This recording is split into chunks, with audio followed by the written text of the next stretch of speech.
సరే లక్ష్మీదేవి ఫోటో దక్షిణం వైపు పెట్టుకోండి. ఆ తల్లి ఉత్తరం వైపు చూస్తూ ఉండాలి. ఆ తల్లి చూపు ఉత్తరం వైపు పడాలి. అప్పుడు డబ్బుకి ఎలాంటి లోటు ఉండదు.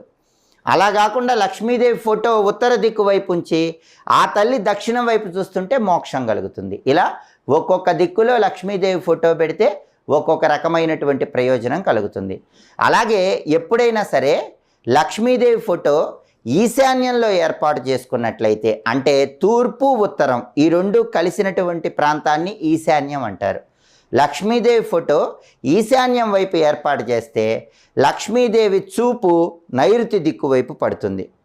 లక్ష్మీదేవి చూపు నైరుతి దిక్కు వైపు పడ్డప్పుడు ఇంటి యజమాని మాటకు గౌరవం ఎక్కువగా ఉంటుంది. ఇంట్లో యజమాని ఏం చెప్తే సభ్యులందరూ అదే మాట వింటారు. ఇంట్లో కుటుంబంలో గొడవలు ఎక్కువగా ఉన్నాయని భావించేవాళ్ళు అందరూ కూడా ఇంటి పెద్ద చెప్పిన మాట వినాలంటే లక్ష్మీదేవి ఫోటో ఈశాన్యం వైపు